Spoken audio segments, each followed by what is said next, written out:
if I keep writing, I've had more practice. Every book that I write is better than the last book that I wrote. I've learned something new.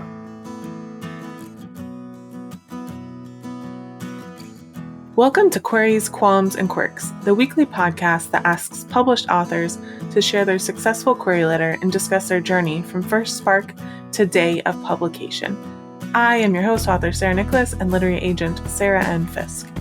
Chelsea Mueller writes gritty, twisty fantasy and thriller novels for adults and teens. She's best known for the YALSA Reluctant Reader pick PROM House and her gritty soul charmer urban fantasy series. She loves bad cover songs, good fight scenes, and every soapy YA drama Netflix can put in her queue. Chelsea lives in Texas and has been known to say y'all, so please welcome Chelsea to the show. Hello. Hi, Sarah. Thanks for having me. Yeah, thanks so much for coming on. We're going to talk about your journey to publication today. We're going to start all the way back at the beginning. When did you first start getting interested in writing? And then how long did it take from there before you started getting serious about pursuing publication? I feel like everybody says, I've always been a writer. I've always been a writer. But before I was a fiction writer, I was a journalist by trade. So I worked at alternative news weeklies, magazines, and newspapers for a period as my real job. And when I left newspapers to go into marketing as a day job, because newspapers were a volatile place to be, I really missed writing every day. I didn't realize how much joy and just the creativity that comes with that was great for my mental health and how much I missed it. So I had started a blog because also can't take a critic out of me. So I went from writing about music to writing about books on a blog, and then just for myself started writing a novel, or what would be a novel. It was really short. And because of the blog, which was Vampire Book Club, it's still up. There's not new posts because I'm real busy. But I did Vampire Book Club for a long time and got to know a lot of authors as a result of doing blog tours and reviews and interviews there with published authors, to the point where finally somebody was like, well, I want to see what you're writing. Okay. And then I started getting the nudge of well, why aren't you querying this? This is good. You should try and get it published. And I really hadn't considered it. I really was doing it because I had to. I needed to write. Awesome. So how did you learn more about the publishing industry, how it works, how to query, all that different stuff? I think I was fortunate that my journalism background requires me to be a research nerd. And so I also had the connections to ask people who knew what was going on. So I knew that I needed a query just from talking to authors. And then I was the queen of Google. I definitely sought out every different article. I still go back. Susan Dennard had a post on Pub Crawl that's how to write a one-page synopsis. And don't tell my editors, but every single time I have to write one, I have it bookmarked. I go back and reread it. She does the one-page synopsis as if she was doing it for Star Wars. Mm-hmm. But sometimes I need the reminder of how to do this. That's kind of how I started doing that. I started searching, found Query Tracker, which was a godsend to me, who is also a data nerd, and it lets you track everything. Mm-hmm. It lets you research everybody. You still have to verify it elsewhere. At the time, I was searching for agents the first time. I am on my second agent. There were less places to look. Manuscript wish list wasn't an option. Twitter was not what it is now. Well, it was a different place. It was a different time. I Googled a lot. I took every free resource I could. I went to all these different agency websites and read about each of these agents. I was definitely the person in Barnes and Noble who flipped to the backs of all the books that I liked to see who they thanked in acknowledgments, and looked for consistencies there. Now you can find more of that online, thankfully. But nobody at B&N cared that I was sitting down between the stacks looking at acknowledgments pages. So then what happened? Can you break down your journey from then to signing your first book contract? The book that I shared with a couple author friends way back when, I queried it. I followed all of the rules. I'm a marketer by trade, so I got 20 full requests, 2 revise and submits, and 0 offers. Now, many years later, I can say, yeah, I get it.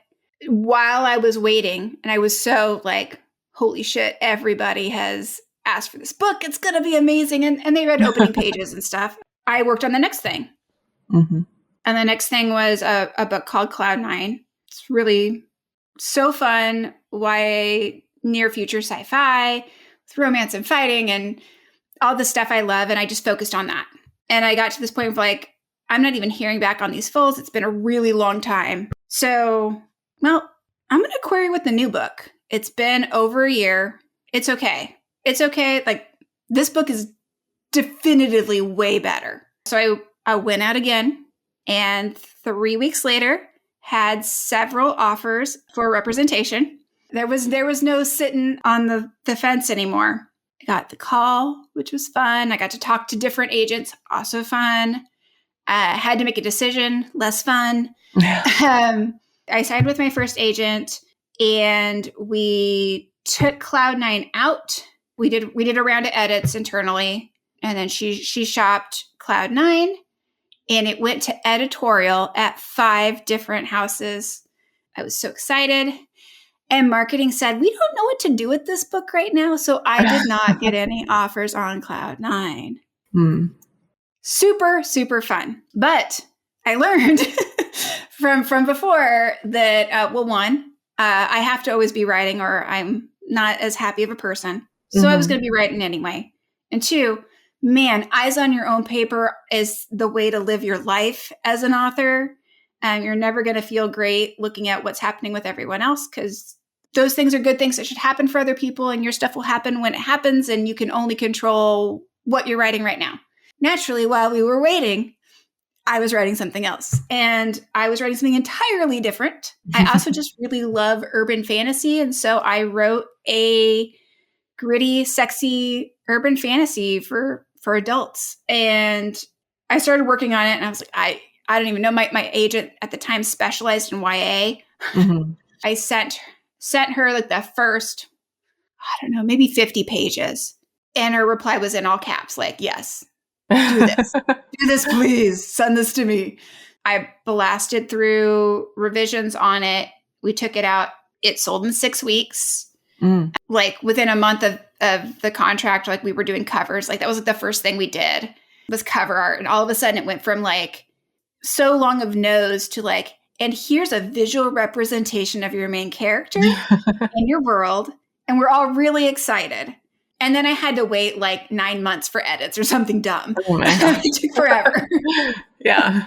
It's time for the first cue of the podcast. Can you read your successful query letter for us? The query letter I'm going to use is actually a more recent one. The agent that I sold my Soul Charmer books with moved from the agency and stepped away from doing the direct stuff and focusing on foreign rights instead. And so we decided to find someone new, and that's where I'm at now. So this is a query letter that I use for my agent, Naomi Davis, who I adore. So I will read this bravely. So I say hello, and then Casual Conversations About Love and Murder is a 78,000-word young adult novel that pairs the complicated female friendships of Sawkill girls with the never say die spirit of Veronica Mars. What would you do if your best friend died? What if she'd betrayed you hours earlier? Emma's nights are haunted by the twisted sight of her friend's body in Stone Lake. Others in the sleepy town of Camber slap an accident label on her death and call it a day. Emma can't. It hurts too much to leave it alone. Proving the drowning was murder isn't easy. The sheriff stonewalls her, her friends want her to leave it alone, and her parents are too busy bickering to worry over much else. Cole's mistrust for corporations and the government hasn't made him many friends in town, but his willingness to believe Emma makes him her strongest ally. Together they'll dig into the town's past and their own to get to the truth. The accidents don't stop with one friend. Death creeps ever closer to Emma's door. Can she find the murderer before another person she loves dies? When the killer sets their sights on her, will Emma be able to make a choice that determines who lives and who dies? My adult urban fantasy soul charmer series is in development at Netflix. My previous agent has retired and I'm seeking a career-focused partnership. I'm a marketing executive at my day job and I speak frequently at RWA chapters on leveraging digital marketing as an author. In other words, I am game to do some heavy lifting to boost the reach of publisher marketing efforts. I'm also up for being a debut again on the YA front with a pen name. A synopsis and the first 10 pages of casual conversations about love and murder are included per your submission guidelines. Please let me know if you'd like to read more. I'd love to send you the completed manuscript. Sincerely, Chelsea Mueller. Awesome. Thanks for sharing. I will just add real quick that before anybody gets their hopes up, wow, we went real far down the Netflix train. It's all on hold, so sorry. That's how film options work. Yeah. Thank you. Thank you for making sure we're not searching on Netflix right now.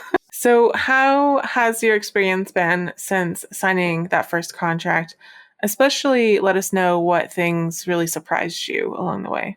I think the biggest surprise since signing a first contract, I think it's actually true across the board throughout your career, is that the goalposts continue to move. Mm-hmm. Like, I think there's this expectation that you get an agent and then you're in, or you get that first deal and you're in. And there's always another bar that you're going to move to. Like, so I've had more than one option happen where we sold film or TV rights, or we did an option, or we made it really far where we even hired writers and there was a producer and everything was attached and then it doesn't happen. So that's like my new, like, oh, that's the thing I want. You know, there's always another step there. And I think we as writers have a real hard adjustment from going from it's all about the creative output of this is the story of this is the book of my heart, this is the thing I'm creating, to this is a business and it will be treated as a commodity, which is a good thing and a healthy thing. Like understanding that I was really fortunate with Borrowed Souls that the cover is just bonkers good. It's, for me, exactly, it's what it is on you get the vibe. But what if it hadn't been? Mm-hmm. You know, I get consultation on covers, but understanding that all of those things are done to market the book and make sure it gets the best reach, the best placement in stores. I feel like there's a steep learning curve to adjusting your mindset to, okay, we spent this time on the meat of the book and working really hard, and now we are gonna treat it as it's an object and it's not this thing we spent all the time on the inside, and now, okay, here's the 3 words that we're going to use to pitch it, and this is what you'll say when you go to an event. Learning how you hold back the writer joy and maintain that is important. I think finding other people who are going through it at the same time, like your little writer group of friends or community, can be really helpful to remind you, like, yeah, no, like all of us are like, wait, this is part of the process, can be really helpful during that first year. Yeah. It is time for author DNA. It's a quick round, just kind of classifications that we like to put writers in. Are you a pantser or a plotter? Can I be both? A lot of people say that. I'm a temp post person, so I know my key turning points, but not how we're getting there. Do you tend to be an overwriter or an underwriter? Overwriter if it's fantasy, underwriter if it's a thriller. Do you prefer to write in the morning or at night? In the morning. It's new. It's a mom thing. When starting a new project, do you typically start with character or plot or concept or something else first? Character. Always. Do you prefer coffee or tea? Coffee. When writing, do you prefer silence or some kind of sound? Silence. When it comes to the first draft, are you more of a get it down kind of person or a get it right kind of person? Get it down. What tools or software do you use to draft? Usually Scrivener. Do you prefer drafting or revising more? Revising. Do you write in sequential order or do you hop around? Depends on the book. And final quick round question, are you an extrovert or an introvert? introvert, but I fake extrovert real good. Now we're going to talk about the second Q of the podcast. What were some of the qualms or worries that you had on your journey? And do you feel like they were realized or you overcame them, or how did they shake out? When it comes to worries, for me, one of my markers of success or a thing that matters to me is like I want people to like my book, but I like critical acclaim. So knowing that I did something that resonates matters. So I was really worried about getting like book lists to review it. I was really worried about whether or not like would it end up in Publishers Weekly? Like would I like Library Journal? All of those mattered so much to me, which at the time I did not know that like every book gets sent to them. Like they may not review it and they may not like it, but they all get sent. It's a pretty standard round. So for me, that was a win. What I didn't know then that I know now doesn't really change. I still like it, is that it doesn't really sell you like more books. I mean, certainly there's a visibility component and the library piece can be really good. It's been really nice for YA. I really can't thank librarians enough for all the love that they give Prom House. If librarians are listening, you can message me and I will make sure you have Prom House. Like I will help you out. So that was a surprise too, I think, is understanding where things are going to land. I also think that there are scenes where I think I really where I try to push things a little bit far. And then it's never the scene that people are like, what is wrong with you? Although I will say, I think everybody that I've talked to has the same favorite murder in Prom House, which makes me feel real good. It is also my favorite murder. So feel real good about that. And now it's time for the third Q. Do you have any writing quirks? Is there anything about your process that you think is kind of different or interesting or unique? I definitely do things in different orders depending on what kind of book I'm writing. I had been working on edging toward epic fantasy. And that was a very different process. It was multi-POV. It was really long versus a horror thriller, kind of like Prom House. Because I know you're a true pantser, so you might understand this. I always know who the killer is, but I don't always know why they killed them until I start writing. And so I want to write in order when we're doing that. I leverage the icon feature in Scrivener to do a couple things, depending on the book. Sometimes I use it to track POV, which is like a normal thing to do. But I also like to use it to track pacing and enjoy making sure that there's an icon of a little skull every time there's a chapter where somebody dies. There's a running joke in my writer group that when this fantasy comes out, I will have to do a bar chart to show the body count increase in my novels over time. Because even if they're not a horror or they're not a thriller, somehow there's dead bodies. Yeah. Yeah. I would say I can't help it, but that's not true. I'm making a choice. So yeah, I like to use icons in Scrivener, not just for that, but so I can see, particularly when you're looking at something like thriller or horror pacing, where it's got that really snappy movement, that I'm being mindful of the cadence of those jaw-droppy scenes and the cadence of twists so that you have breathing room. So you have a moment to come up. Yeah, so I like to use icons for it. So I always put in like little emojis, like custom emojis for everything. I didn't know you could use emojis in Scrivener. I will send you a tutorial if you want. I love it. When you were in the lowest parts of your journey, whatever that may have been for you, what kept you going and why did you stick to it? One, I'm really competitive. I'm just going to admit that. So it's really hard for me to just give up on stuff. I know that I can write. I know that I can write a good book. I know that at this point in my career too, I also know that timing is a big piece. The more I talk with others, the more you listen to what others have to say about their journeys, which, hey, you're listening to this podcast, smart of you. The more it's clear that persistence and like perseverance in publishing is vital. It's okay, that book didn't work. I'm going to keep doing something else and keep leveling up. Because I think that's the piece, is that knowing that if I keep writing, I've had more practice. Every book that I write is better than the last book that I wrote. I've learned something new. I admittedly try new things in each book so that I make myself try harder. I like even this last book that I was working on, that fantasy.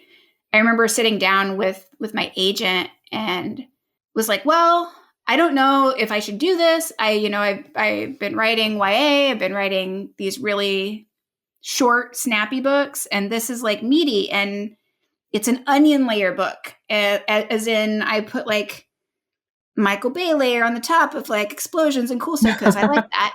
But then underneath, it's like, here are all of these very big themes and important things I want to say, and also like, can I put interstitials in this? And what if there's no romance? I like, everybody knows me for writing romance. Can I do that? The way that they looked at me and were like, you have the talent to do this. You just have to want to sit down and do it. Like, you're great, and push yourself. You don't need permission. Go write the thing you want to write. Do the thing you love. So I think that's part of coming back out of whatever lows there are. And there always are. There's always, a point when it's not fun. My determination to just keep doing things is probably part of it. Also, as previously discussed, I have learned that Chelsea doesn't write. I'm pretty grumpy, and no one wants to be around me. And I do like some people. Okay. Do you feel like you made any mistakes along the way that you might like to share so maybe listeners don't make the same ones? I certainly think that everyone signing new traditional contracts should be really mindful of their reversion clauses and understand the language around them, which is a long game thing, but there's a lot of opportunity and nuance there where if you've moved on, or like in the case of like my Soul Charmer books, like the publisher really isn't doing urban fantasy anymore. It's been a minute, where eventually like I would like to be able to make those available in new regions or elsewhere. If I'd been more aggressive around that clause and understanding how it works early on, would have been helpful. Particularly because I wasn't with that agent anymore, but the agency was still running it. So I didn't have somebody who's like actively like staying on top of it, being like, oh, here are when your dates are for when you can ask for this or ask for that if they don't sell it. So in my case, they sold my audio rights after I could have gotten them back and sold them myself or done it myself. I'm glad that there's audiobooks. Yay. It took them a while to get there, but we missed the window to be able to claim them and own that a bit more. All right. You've done this a little bit, but can you share with listeners one of the most important lessons that you learned on your journey to publication? Yep. I definitely underscore the perseverance. It's a standard thing to hear some author that's published say, just write the next thing. And it sounds like such a hand wavy, like, we just have so many stories in us. Which you probably do. We all know that the problem is never that you need a book idea. When you're at a party and somebody says, oh, well, I wish I could write a book. I have so many ideas. That's not the problem. But it's actually genuine advice. The focus on writing the next thing, because every writing career is not one book. It's many books. So let's say the book that you are trying to get an agent with, you get the agent right away. It sells right away. You're still going to have downtime before you're going to be editing. Mm-hmm. But also, when you get to that point, that editor's going to go, so what else do you have? You might even get on the call with the editor because maybe you went to auction, you've got multiple offers. You get to talk to everybody, you get to do it again. It's very fun. And hear their vision for your book and all that. But they may also go, so like, what else do you have? You want to be able to have an answer. But also, as soon as that contract's up, you don't want to just have the one contract. Or maybe I don't anyway, for every writer in the history of ever. It's worthwhile to be working on the next thing for many reasons, for the long game and for helping build the eyes on our own paper, which I think can be a way to minimize the overall impact of imposter syndrome. It can help minimize the jealousy that is natural and inherent in this business. Mm-hmm. Yeah. And the comparison game. Yeah, for real. All right. I call this the acknowledgements portion of the podcast. This is not a business that most of us succeed in completely on our own. So who are some of the people who helped you along the way and how? There are so many. I want to start with Dorinda Jones. Dorinda is if you find Borrowed Souls, she's the front cover blurb. She was so supportive of my debut and is just a kind human being. So helpful for me, gave me good advice. Nalini Singh gave me such good advice, so supportive. There were a lot of authors when I debuted that definitely brought the elevator back down that I really, really appreciated. Kevin Hearn was incredibly helpful when I got my first agent. He was very key in that. There's so many. Boss was wonderful and helpful and kind. There were a lot of people who gave good advice and have just been generous with their time and energy. But it's such a long list. And I think it shifts over time too. I've been to where like there were definitely people who helped me figure things out early on. And then it's been interesting now that I'm still, I have 6 books out. It's not like I, have a huge catalog, but being able to have new writer friends who are going to debut and being able to be like, what do you need? How can I help you? That's one of the things that I think can be really beautiful in this industry because one, it can feel very solitary. So having people extend a hand is nice, but also like, despite our, I guess, instinctive need to do the comparison game, like a rising tide lifts all boats. So it's good to have friends writing the same genre. It's good to have, that you guys can share and tell readers about each other. And so it's beneficial across the board. All right. Before you go, can you tell us about your latest release? I can't actually, this is a nice little end cap. So get ready, y'all. I just released Cloud 9. Yeah. The book that I got my first agent on, and it went to editorial at 5 houses. It's one of those books that critique partners, even from back in like 2014, who read it like way back when, would message me periodically and be like, man, I just can't stop thinking about Cloud 9. Cloud 9 has had 2 offers that I turned down from small presses. And so finally I'm releasing it. I released it myself on March 7th. Mm-hmm. It is super breakneck, fast-paced, snarky, enemies to lovers _ romance, but it's not super heavy on the romance. Like not a lot of on-page action, but like also kissing in the middle of fights. So it's the first in a trilogy. Super fun. And then I'm also still absolutely happy and tickled anybody picks up Prom House. So Prom House is like a throwback to R.L. Stine, Fear Street kind of stuff. 10 kids run a prom house for, a weekend. They get locked in. One by one, they start to die. Whose prom date could be a killer? And the reason I bring it up, one, is because it's fun and you can go buy it. But 2, right now there's a special edition of it in 5 Below. It has a more red cover. It's very, very bloody cover. Depending on if you're looking for a steal, I'll mention it. If you have a 5 Below near you, they're a U.S. retail chain. You can go get it for $5, along with a couple other really good reads. Chelsea, thank you so much for coming on the show and sharing your story with everyone. Thank you for having me. I hope it's helpful. Thank you so much for listening to this episode of Queries, Qualms, and Quirks. You can find the text of Chelsea's query in the show notes, along with links to find out more about her and her books. If you enjoyed the show, I'd really appreciate if you'd help me find new listeners by leaving a review on Apple Podcasts or Podchaser, telling your friends, or sharing the episode on social media. If you're interested in supporting the show, go to patreon.com/SarahNicolas. That's Sarah with an H and Nicolas with no H.